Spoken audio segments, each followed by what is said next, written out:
आहे. उद्या गुरुच्याच वरच्या बाजूला मार्स आहे, मंगळ. तो आपल्याला चांगल्यापैकी पाहता येईल आणि त्याला पाहायला उद्या एक जण तुमच्या सोबतीला असेल. अडचण जाईल का आकाशात? विचारावं लागेल का चंद्र कुठं आहे? तुमच्या ओळखीचा आहे, तुमचा मामा आहे, तुमच्या आईचा भाऊ आहे, त्याच्यामुळे तुमच्या परिचयाचा आहे. त्याला बघायचं, चंद्राच्या जवळ आपल्याला मार्स दिसेल, तो रेडिश म्हणजे लाल रंगाचा दिसेल, आपल्याला पटकन ओळखता येईल, पाहता येईल. त्याचा सर्वात मोठा उंच पर्वत आहे. त्या पर्वताची उंची आहे 25 किलोमीटर. आणि तुम्ही लोक सगळे पर्वत चढणारे लोक, ही मंडळी. तर सूर्यमालेमधलं सर्वात उंच पर्वत शिखर हे ऑलिम्पस मोल हे आपल्या मंगळावर आहे आणि त्याची उंची आपल्या हिमालयाच्या एव्हरेस्टपेक्षा 3 पटीने अधिक आहे. माउंट एव्हरेस्ट आहे हे 8,848 मीटर आहे, म्हणजे जवळपास 9.25 किलोमीटरच्या जवळपास आहे. हे 25 किलोमीटर आहे. आणि हे 2 ग्रह पाहिल्यानंतर आपल्याला पहाटे किती लोक उठतात? सकाळी किती वाजता? 5ला पहाट म्हणतात. काही ठिकाणी लोक 7लाही पहाट म्हणतात, पण पहाट 5चीच असते. 5ला उठला की पूर्वेला बघायचं, ईस्ट साईडला. या साईडला बघितल्यानंतर तुम्हाला शुक्र दिसेल छानपैकी, व्हीनस, मर्क्युरी दिसेल आणि सॅटर्न दिसेल. 3 ग्रह एकमेकाच्या जवळ दिसतील 5 ते 5:30च्या दरम्यान. ते 3 ग्रह बघा. आणि सरांनी जसं सांगितलं, भगत सरांनी, की दिवसा आपण दिशा सूर्याच्या वरून समजतात आपल्याला, पूर्व, पश्चिम, उत्तर, दक्षिण. रात्रीच्या वेळेला आपल्याला दिशा पाहायला मदत करते पोल स्टार, ध्रुव तारा. बरोबर आहे? हे दादा एक ते आपला आराम होते, सप्तर्षी कसं बघायचं हे आपण मी तुम्हाला सांगतो. हे बघा, हे आहे उषा मेजक, याला आपण सप्तर्षी म्हणतो. खेड्यातले लोक याला बुधीचं खाटलं म्हणतात, म्हातारीचं खाटलं म्हणतात. त्याच्यात 7 तारे असतात आणि हे सध्या संध्याकाळी आपल्याला उत्तरेला चांगल्यापैकी वर आलेले असतात. आणि हे हा इथे ध्रुव तारा आहे. या 2 ताऱ्यांची, या दोनच, जे आपण 2च तारे लक्षात घ्यायची, पहिला आणि दुसरा. तशी तुमची नावं आहेत वेगवेगळी, तशी यांची पण नावं आहेत. क्रतू, पुलस्य, अत्री, अंगिरा, वशिष्ठ आणि मरीची. या 7 लोकांची नावं आहेत. ऋषींची नावं दिली यांना. आणि या वशिष्ठाच्या जवळ 6 नंबरच्या ताऱ्याजवळ एक छोटीशी तारका आहे, तिचं नाव आहे अरुंधती. त्याची ती पत्नी आहे, बायको आहे. आणि ही अरुंधती त्याच्या जवळच आपल्याला दिसते. आणि इकडच्या बाजूला हे 5 तारे दिसतात, ज्याला शर्विष्ठा म्हणतात. त्याच्यावरून नंबर टाकला तर ध्रुवाचा हा तारा इथे दिसतो. या 2 ताऱ्याच्या सरळ रेषेत पाहिलं तर हा ध्रुव तारा दिसतो. हे सगळे तारे फिरताना दिसतात. कसे? काही वेळात तुम्हाला समजते की हे सरकले, जागेवरून बदलले, परंतु हा पोल स्टार मात्र आपल्या जागेवरून हलत नाही, फिरत नाही. त्याचं कारण काय असेल तर त्याचं कारण थोडीशी अशी झुकून फिरते. आणि हा जो तिचा ऍक्सिस आहे, अक्ष आहे, हा बरोबर त्या पोल स्टारला जोडलेला असतो. त्याच्यामुळे आपल्याला पोल स्टार बघत नाही. तो हजारो वर्षे एकाच ठिकाणी राहतो.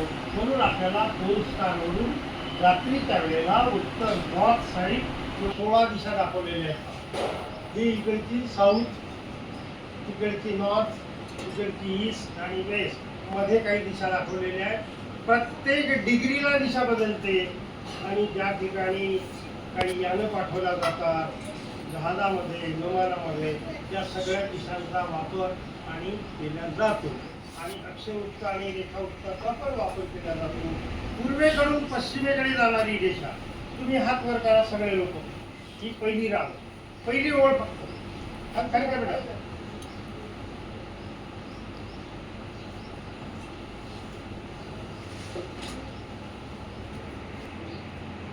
बरोबर.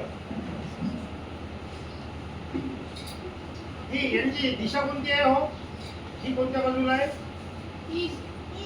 ईस्टला. ही वेस्टला. ईच्या. हे बघा, तुम्ही असं ही लाईन ही अक्षरवृत्त असते, याला म्हणायचं लॅटिट्यूड. याला काय म्हणायचं? लॅटिट्यूड. आणि आता तुम्ही बसा, तू बरा बेटा शेवटी. आता ही दिशा कोणती आहे? ही जी साऊथ आहे तो आहे नॉर्थला, बरोबर आहे? हा, हे उत्तर दक्षिण जाणारी दिशा याला म्हणायचं रेखावृत्त किंवा लॉंगिट्यूड. उत्तर दक्षिण जाणारी रेषा ही रेखावृत्त लॉंगिट्यूड आणि पूर्व पश्चिम जाणारी रेषा ही अक्षवृत्त. या अक्षवृत्तावरून रेखावृत्तावरून आपल्याला कुठलीही ठिकाण जागा शोधता येते. शोधते आपल्या पृथ्वीवर कुठेही असो. लक्षात आलं का तुमच्या? छोटा आहे आकाराने, थोडा वेळ दिसतो, इनर प्लॅनेट आहे, त्याच्यामुळे त्याच्या फेजेस दिसतात. चंद्राच्या जसा कला पाहतो म्हणे आपण, तशा बुधाच्या मर्क्युरीच्या कला आकाशात पाहता येतात. सुद्धा दिसतो. दिवसा तारे दिसतात का? तारे दिसत असतात का? असतात, परंतु सूर्याच्या प्रकाशामुळे दिसत. पण अपवाद याला असा आहे, शुक्र आपल्याला कधी कधी दिवसा पण आकाशात पाहता येतो आणि त्याच्यावर रोज पाऊस पडतो शुक्रावर, ऍसिड रेन, परंतु तो वाहत नाही. लगेच त्याचं बाष्पीभवन होते, पुन्हा वर जातो, पुन्हा खाली येतो. आपल्या जमिनीवर जसा पाऊस वाहतो. आणि शुक्राचं आणखी एक वैशिष्ट्य असं आहे की त्याच्यावर तो स्वतःभोवती फिरायला अधिक वेळ घेतो आणि सूर्याभोवती फिरायला कमी वेळ घेतो. म्हणून शुक्रावर जर तुम्ही गेलात तर तिथे तुमचा बर्थडे दररोज होतो. कारण सूर्याच्या भोवती फिरायला त्याला जवळपास 225 दिवस पाहिजे आणि स्वतःभोवती फिरायला 243 दिवस पाहिजे. म्हणजे तिथे त्याच्यावर दिवस मोठा आहे आणि वर्ष लहान आहे. आपल्याकडचे दिवस लहान आहे आणि वर्ष मोठं आहे. शुक्रावर मात्र उलट आहे. शुक्रात संध्याकाळी आणि बाकीचे जे ग्रह आहेत, सॅटर्न हा आपल्याला पाहायचा आहे. शनी ग्रहाला सुंदर असं वलय आहे पहा, हे बघा. हा आपला ज्युपिटर आणि हा आपला सॅटर्न. याला रिंग आहे, परंतु आपल्याला एक वर्षभर ही रिंग आता दिसणार नाही, कारण त्याचा अँगल बदलल्यामुळे आपल्याला ही पाहता येणार नाही. आणि इथे रेड स्पॉट आहे, हा ज्युपिटर आहे. आणि हा इथे लाल डाग दिसतो का तुम्हाला? हा आपल्या पृथ्वीपेक्षा 3 पट मोठा आहे. म्हणजे याच्यावर 3 पृथ्व्या बसू शकतात एवढा हा एक लाल रंगाचं वादळ आहे. या ठिकाणी सारखे वारे वाहत राहतात आणि हे वादळ सारखं फिरत राहते. याला एकूण 95 सॅटेलाइट आहेत, त्याला 95 उपग्रह आहेत. त्याच्यापैकी 4 आपल्याला टेलिस्कोप मधून आता सर ज्या दिवशी ठरवतील त्या दिवशी पाहिजे. हो, हलते ना, सारखं फिरत राहते ना. असं इथे इथे इथे वादळ जशी जागा सोडते आपली, बदलत राहते, तसं ते सारखं फिरत राहते आणि आपल्याला टेलिस्कोप मधून पाहता येते. त्याचे 4 चंद्र पण पाहता येतात. गनिमीड, आयओ, युरोपा आणि कॅलिस्टो हे त्याचे 4 उपग्रह आहेत, ते पण पाहता येतात. नंतर शनी ग्रह पाहता येतो. त्याचं वलय आपल्याला 1 वर्षभर दिसणार नाही. पुढे नोव्हेंबरच्या पुढे थोडंसं दिसायला लागेल आणि नंतर पुढल्या वर्षी चांगल्यापैकी दिसेल. युरेनस आणि नेपच्यून हे 7वा आणि 8वा ग्रह आहेत. हे मात्र आपल्याला दुर्बिणीशिवाय पाहता येत नाही. आणि आकाशात खूप सारे तारे, जवळपास 5,500 तारे आहेत. त्याच्यामध्ये राशी आहेत, नक्षत्र आहेत, वेगवेगळे तारका समूह आहेत. त्याच्यावर एक मृग नावाचा तारका समूह आहे, तो पण आपल्याला संध्याकाळी दिसतो. संध्याकाळी तुम्ही पश्चिमेकडे बघा, खूप छान आकाश आहे सध्या. त्याच्यामध्ये मृग नक्षत्र आहे, ओरायन आहे, त्याच्यानंतर तुमचं ऑडिगा आहे. चांगल्यापैकी तुम्हाला आकाशात तारे पाहता येतील आणि ताऱ्यांचा अभ्यास करता येईल. या ठिकाणी ही थोडीशी माहिती आपल्याला मिळता येईल. ते उत्तरायण दक्षिणायन सूर्य जसा फिरतो तशी माहिती या ठिकाणी. आज 3 मे आहे. 3 मेच्या ठिकाणी तुम्हाला सूर्य दिसेल. खालच्या बाजूला ही, इकडच्या बाजूला दिसतात. ही आपल्या जगातली सगळ्यात उंच पर्वत शिखरं आहेत. त्याच्या पलीकडे भारताचा पूर्व आणि पश्चिम खेळ दाखवलेला आहे. ही समुद्रता रेषा आहे, बारखर आहे आपल्या अभ्यासामधले. हे इंटरनॅशनल स्पेस स्टेशन आहे. हे जागतिक वनसंपदा आहे. उंच उंच झाडं जशी बदलत जातात, पानझडी बने, काटेरी बने, रुंदपर्णी, चितीपर्णी, तुंडीय बदल, ग्रहांचे आकार, ही सगळी माहिती तुम्हाला पाहिजे आहे. काही माहिती लिहिलेली आहे, काही माहिती मला विचारायची पण आहे. आता एक आणखी छोटीशी गंमत मी तुम्हाला दाखवतो. हे इंटरनॅशनल स्पेस स्टेशन, त्याच्यात सुनीता विल्यम्स 9.5 महिने होती. सुनीता विल्यम्सचं नाव तुम्ही ऐकलं का? किती लोकांनी ऐकलं? कोण आहे ती? हा, सायंटिस्ट आहे, ॲस्ट्रॉनॉट आहे. आणि ती एका आठवड्यासाठी गेली आणि याच्यातली बॅटरी बेटा आहे का? दिसेल का? इंटरनॅशनल स्पेस स्टेशन आहे. जगातली सगळ्यात महाग वस्तू आहे ही. आणि हे 16 देशांनी मिळून एकत्र केलेला प्रोजेक्ट आहे.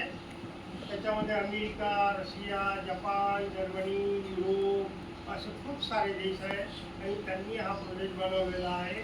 हा फुटबॉलचं मैदान तुम्ही बघितलं असेल, क्रिकेटचं मैदान पाहिलं असेल, त्या मैदानापेक्षा जवळपास 2 पटीने मोठी एवढी जागा आहे. आणि त्याच्यामध्ये 20 लोक राहण्याची व्यवस्था आहे 6 महिन्यापर्यंत. इथे लोक याच्यावर अभ्यास करतात. 0 ग्रॅव्हिटी असते, त्याच्यामुळे त्यांना अगदी झोपायचं असेल, चालायचं असेल, फिरायचं असेल तर काहीतरी धरून पकडून चालावं लागते. झोपायचं असेल तर पाय हात बांधून झोपावं लागते, नाहीतर ते सरकत राहतात. आणि अशा प्रकारचं हे स्पेस स्टेशन आपल्याला साध्या डोळ्यांनी पाहता येते आकाशात. किती लोकांनी पाहिलं का तुम्ही आतापर्यंत? काही लोकांनी पाहिलं असेल ना? बघितलं तू? कुठे? घरी? ज्यांनी पाहिलं आता आपल्याला 8, 9 आणि 10 तारखेला हे पाहता येईल. 8 मे, 9 मे आणि 10 तारखेला मी तुम्हाला सरांकडे डिटेल्स देईल. कोणत्या भागात पाहायचं मस्तपैकी तुम्हाला साध्या डोळ्यांनी पाहता येईल. काही कुठे काही कशाची गरज नाही. चष्मा नाही, दुर्बीण नाही, साध्या डोळ्यांनी तुम्ही पाहायचं आणि तुमच्या आई, बाबा, दादा, ताई यांना पण दाखवायचं की हे इंटरनॅशनल स्पेस स्टेशन आहे आणि हे काही दिवसच आता काम करेल. आणि नंतर मग नवीन स्टेशन, इंटरनॅशनल स्पेस स्टेशन आपण भारत सुद्धा तयार करतोय. ते पण आपल्याला एक साधारण 4 वर्षानंतर ते पण दिसायला लागेल आकाशातून. पण हे सध्या चांगल्यापैकी दिसते आणि हे आता खाली उतरवलं जाईल. छोटी बिल्डिंग पेशी खाली मोठी बनवतात. छोटा छोटा भाग, 1 खोली, 2 खोली, 1 फ्लॅट, 2 फ्लॅट, तसे मोठं बनलेलं आहे.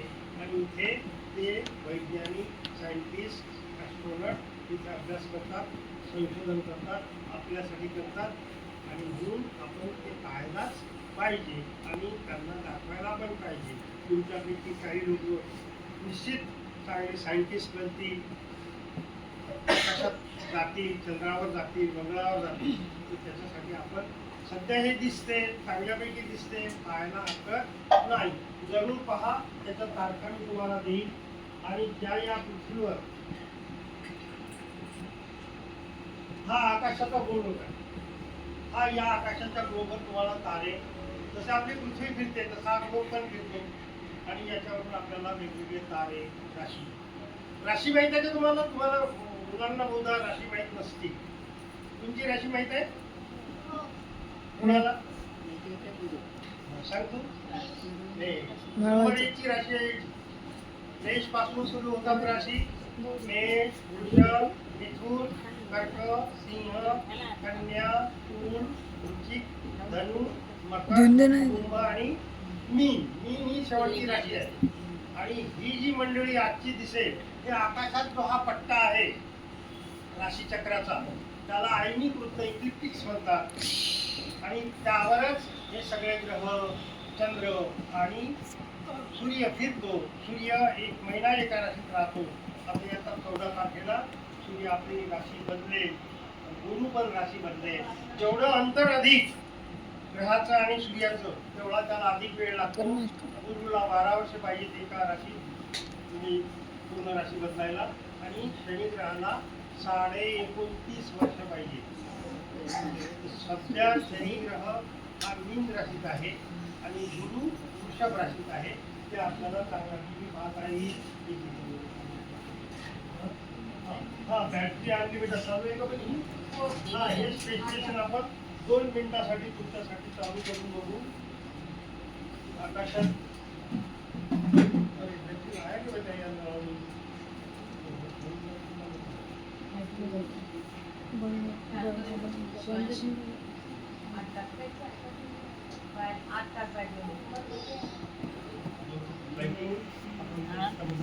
आहे की फिरत्या चांदणीच्या स्वरूपात पाहायला मिळेल. मस्त एक अशी मोठी चांदणी स्टार पाहतो का नाही आपण, असा स्टार असा 5-6 मिनिटं दिसेल. मी बघायचा आणि घरच्या लोकांना सगळ्यांना पण दाखवायचा. 8 तारखेला 8 मे, 9 मे आणि 10 मे सलग 3 दिवस दिसेल. ते कधी दिसेल हे मी तुम्हाला भगत सरांकडे देईन. मला वाटते त्यावेळेला शिबिर असेल ना सर, तर त्या शिबिरातच तुम्हाला 3ही दिवस त्याचा आनंद घेता येईल. जर समजा संध्याकाळची वेळ असेल आणि तुम्ही शिबिरात नसाल तर तुम्हाला घरून पण पाहता येईल. अगदी थोडंसं घराच्या बाहेर आले किंवा तुमच्या टेरेसवरून पण तुम्हाला ते पाहता येईल. सोबत कोणाला तरी घ्यायचं आणि त्यांना दाखवायचं, चला बाहेर तुम्हाला काहीतरी नवीन दाखवते, आणि त्यांना पण दाखवायचं कोणत्या दिशेला जाईल, किती वाजता जाईल, अगदी मिनिट आणि सेकंदानी. आणि त्याचा वेग इतका असतो पहा की एका तासाला 28,500 किलोमीटर जाते. मुंबई पासून नागपूर पर्यंत 1.5 मिनिट लागते त्याला. हा समृद्धी हायवे आहे का नाही, तो 8 तासात येते आणि हे फक्त 1.5 मिनिटात येते. पूर्ण पृथ्वीची प्रदक्षिणा केवळ 1.5 तासात पूर्ण करते. आणि ही जी सुनीता त्याच्यामध्ये होती ती दररोज 15 सूर्योदय पाहायची आणि 15 सूर्यास्त पाहायची. असं हे स्पेस स्टेशन पाहायचं आहे.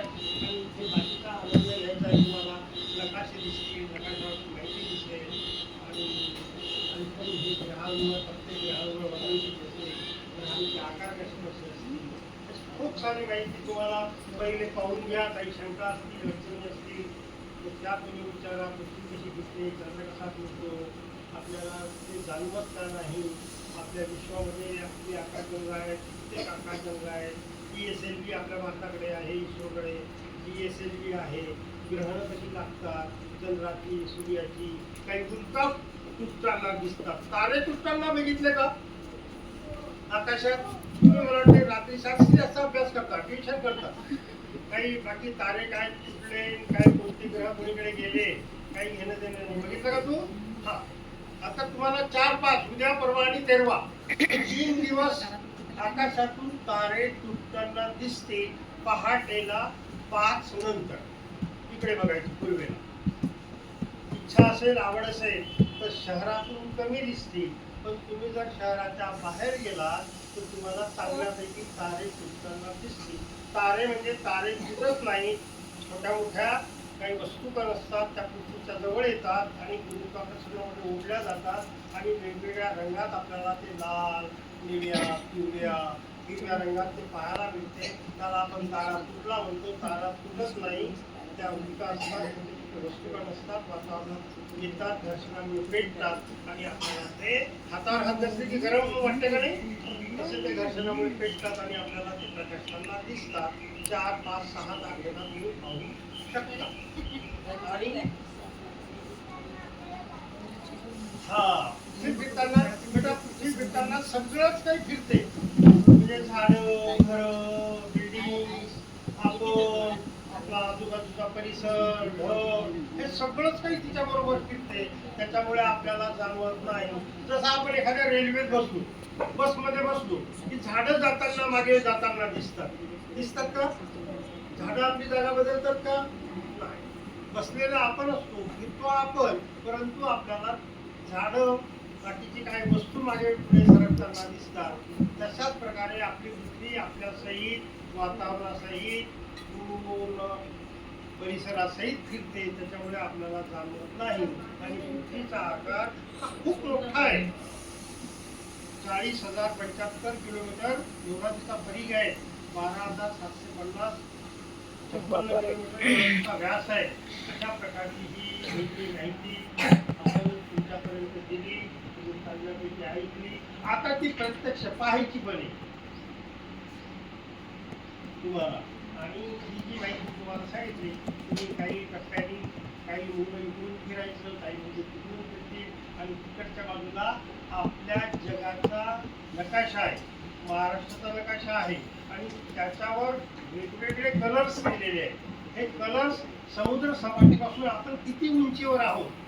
समुद्र सपाटी, समुद्र माहिती आहे का? हा, मुंबई कोकणाच्या बाजूला आपल्याला समुद्र भरपूर आहे, तिकडे तो दिसतो. त्या समुद्र सपाटीपासून 300 मीटर पर्यंत हिरवा रंग वापरला जातो, 600 मीटर पर्यंत पिवळा रंग वापरला जातो, आणि मग एक कथिया लालसर रंगाचा रंग हा 900 मीटरपेक्षा उंचीवर वापरला जातो. ते रंग आपल्याला तिथे पाहता येईल, म्हणजे त्याची उंची समजेल. महाराष्ट्रात सगळ्यात उंच शिखर कोणतं? कळसू, ते पण पाहता येईल महाराष्ट्र. आणि भारतात सगळ्यात उंच शिखर कोणतं? भारतात, जगात माउंटेन, ते पण दाखवलेलं आहे. आणि वेगवेगळे महासागर दाखवलेले आहेत, खंड दाखवलेले आहेत, आपल्या भारताचा नकाशा दाखवलेला आहे, पर्वताचे. आणि ह्या गोष्टी जर आपल्याला शिकायच्या असतील, थोड्याशा जड आहे, कारण आपल्या सगळं हे डोक्यावरचे. म्हणून तुम्हाला जी छोटी मंडळी आहे, आता उदाहरणार्थ सर्वात लहान कोण आहे तुमच्या? हा, उभा राहा बेटा. आणि सगळ्यात उंच कोण आहे? त्या जोडीकडे बघा. आकाश याला जवळ आहे का त्याला जवळ आहे? आकाश याला दूर आहे जरासं, त्याला आधी. आपली पण वजन वेगवेगळ्या ठिकाणी वेगवेगळी भरतात. तिथे आपण प्रत्येक ग्रहावर किती वजन आहे. आता याला आकाश दूर आहे, तुमच्या समच्या वरचा भाग आहे. आणि आपण शिकताना काय शिकतो की डोक्यावरून गेलं आमच्या, हे डोक्यावरच आहे सगळं, हे डोक्यावरूनच जाईल. परंतु ते डोक्यात जर घालायचं असेल तर ते थोडंसं शांततेने ऐकावं लागेल, पुन्हा त्याची रिव्हिजन करावी लागेल, मग आपल्याला आकाश समजायला लागेल. म्हणून आकाशातले तारे पाहण्यासाठी, ग्रह पाहण्यासाठी, आपल्याला त्याचा अभ्यास करण्यासाठी काही पुस्तकाचा आधार, काही प्रत्यक्ष आकाशाचा आधार. आणि विदेशातून लोक येतात पहा, लाखो रुपये खर्च करतात भारतात, आणि इथे 9 ते 10 महिने आकाश स्वच्छ असते, अभ्यास करतात. आपण मात्र पटकनच काही पाहायचं नाही. आकाशात काय दिसते? चंद्र आहे, दिवसा सूर्य दिसतो. आणि गमतीने एका मुलीने एक प्रश्न असा केला की सूर्य मोठा का चंद्र मोठा? सांगा बरं तुम्ही. सूर्य मोठा का चंद्र मोठा? सूर्य. जास्तीत जास्त लोकांनी सांगितलं सूर्य. ते म्हणे चूक. ते म्हणे कसं काय चूक? सूर्य मोठा आहे, उष्णता देतो, प्रकाश देतो. ते म्हणे नाही, सूर्य दिवसा दिसतो, दिवसा असतो, दिवसा तर तसाच उजेडत असतो. रात्री चंद्र दिसतो, तो उजेड देतो, आपल्याला प्रकाश देतो. चंद्र मोठा. अस्तित्व पाहता खरा मोठा सूर्यच आहे. ग्रहांना स्वतःचा प्रकाश नाही, उपग्रहांना, चंद्राला स्वतःचा प्रकाश नाही. आणि ही सगळी अंतर खूप दूर आहेत आपल्यापेक्षा. त्याला प्रकाश वर्षामध्ये मोजल्या जाते. आणि एक प्रकाश वर्ष म्हणजे किती? प्रकाशाचा वेग आहे एका सेकंदाला 3 लाख किलोमीटर. एवढा प्रकाश दूर जातो. एवढ्या प्रचंड वेगाने आपल्याला प्रकाशातले खूप सारे तारे दिसतात. आपल्या सूर्यापासून, आपल्या पृथ्वीपासून एक आकाशगंगा आहे पहा, आपल्याच आकाशगंगेसाठी.